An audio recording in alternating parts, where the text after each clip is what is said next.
A lot of people get confused. They think that communism is for the people. But if you study history in depth, you will learn that big central banks and powerful robber barons actually funded communism as a way to con the people back into serfdom, back into slavery. And if you look at the Communist Manifesto and compare it to the laws that the Federal Reserve has lobbied to be passed in the United States and also in Europe, it's identical. The 10 planks of the Communist Manifesto, how many have already been implemented in this country? Like, for example, a graduated income tax, like our federal income tax, and others. The Communist Manifesto was the concept of having what they call a state bank with massive capital, and that's, of course, the Federal Reserve System. It's not entirely a state bank because it's tied in very closely with the private banking system. You have really a cartel structure there. But it's a state bank in the sense that it's a product of statute. Obviously, the Federal Reserve Act was passed in 1913. Those private bankers wouldn't have that authority if it weren't for that statute. Now, the other area that the Communist Manifesto, of course, was interested in was that it's developing now is this concept of all land was going to be owned by the state. Well, we're coming into that same type of relationship. The land is not all going to be owned by the state, but it's going to be owned by these huge agribusinesses, which are interlocked with the state, these huge agricultural corporations or cartels, which are interlocked with the state in the same way, in essence, that the Federal Reserve is interlocked with the state. So they have a lock over our food supply in the same way that the money people have a lock over our money and credit supply, right?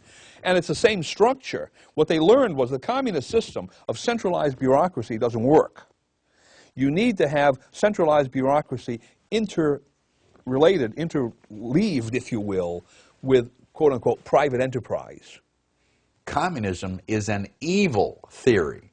It is evil at its inception because its overall purpose, its goal, is to eliminate private property and therefore eliminate your rights, including your right to life. Because if the government decides that you are taking up too much space or eating too much food or not complying with the government's demands, then you will simply be eliminated because you have no rights.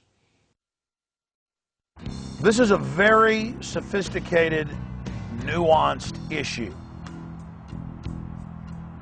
The similarities between the Civil War in the 1860s between the North and the South and what's happening today with the Declaration of State Sovereignty. We have to be very careful. If you study the history of what happened then, this is on record, mainline history.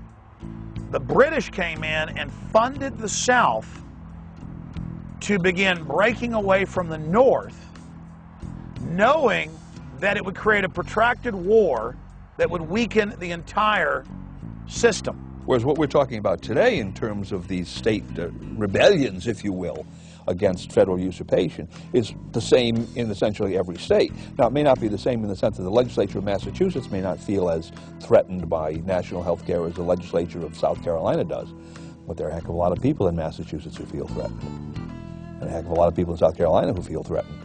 And eventually, if enough people in Massachusetts feel threatened, that legislature will change its tune. The people in Washington are making decisions that benefit themselves. The American people are beginning to realize that, and we are undergoing a second American Revolution. We're undergoing another change in the way that people think. Right now we have foreign offshore banks coming in, controlling the federal government to engage in all these oppressive and tyrannical operations against the states that has the states declaring their sovereignty and some threatening to secede, which will then provoke a national crisis, which is what the globalists want. Instead, we need the states to declare their sovereignty, but not secede, and point out that the federal government itself has already seceded to international control. It's not the states that are trying to secede, it's the states that are trying to get the federal government to follow the Bill of Rights and Constitution and not be a gang of traitors and crooks, a bunch of mercenaries working at the behest of offshore corporations.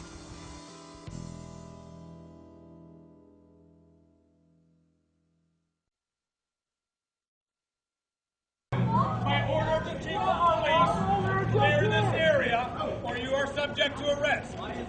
You are an American citizen, and you shall be arrested for having freedom of speech and using the First Amendment of the United States Constitution. The Constitution is a very dangerous concept. Do not dare try to invoke the First Amendment of the United States Constitution. This is no longer America. This is Walmart, United States of America. For anybody that may not know what the symbol of Don't Tread on Me looks like, basically the most common symbol, the one that would most routinely be seen, is the one where you see a coiled up rattlesnake. And that coiled up rattlesnake is ready to strike, but the symbolism there is, you know, if you don't mess with me, I'm not going to mess with you. Well, again, I think that when I think about that, Don't Tread on Me, I think about the flag, the revolutionary flag. I think about tyranny of government that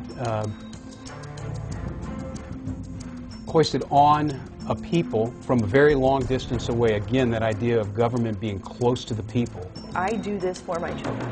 I do it for my kids. I honestly do. I don't do it for any other reason than for my kids. I would like to see them live in at least a little bit freer of a society than what we have right now. You know, not being overly reactionary.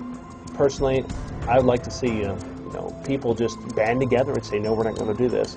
And if push comes to shove, if they push you, do you allow them to push you or do you shove back? It's up to us to fix the mess. Yes, we thought we could trust them, but it didn't get this bad overnight. It got this bad because the citizens, not everyone, but some citizens, were content to sit in their lazy boy chairs with the remote control, trusting that government will take care of them. And while that may have worked at some time, it never has worked very well through the long course of things. So I want to encourage everybody to do your part to take back America. It might be as simple as just giving a civics lesson to your friends, neighbors, and relatives, but when people hear the truth, they can recognize it.